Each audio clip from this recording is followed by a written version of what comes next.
mesela güzel çek. Hakkımızı arıyoruz. Bak kimse hakkımızı vermiyor. Ben arkadaşlarım 2014 seçimlerinden önce Beşir Belediyesi'nde çalışıyordum. 2014 sonrası Beşir Belediyesi HDP kazandığı zaman biz kendileri gibi düşünmedik. Onlar gibi olmadığımız için, onlara oy vermediğimiz için bizi çıkardılar. Daha sonra hukuki sürecimizi başlattık.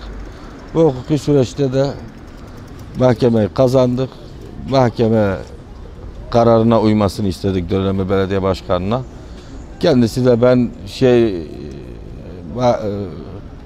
mahkeme kararına uymayacağım ve sizi almayacağım dedi. Ve yıllarca böyle bekledik. Kayyum atandı. Kayyum da geldi.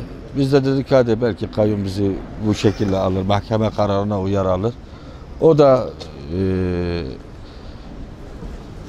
almadı da demedi. Alacağım dedi demedi. Ama bekletti. Peyderpey yavaş yavaş alacağım. Bütçem yetmiyor diye. Bu şekilde hep oyalama taktiğine gittik. Bugüne kadar böyle kaldıktan sonra da biz de 4 yıl sonra biz de kalktık. Yürüyüşe çıktık. Bunu da Cumhurbaşkanımız hep bunu derdi.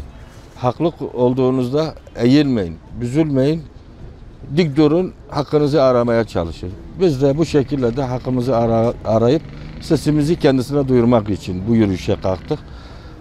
Ta Köse tarlasına kadar geldik. Sayın Valim gönderdi. Bir gelin oturup konuşalım. Dosyayı kendisi tekrar inceleyip ondan sonra da bir karara varacak.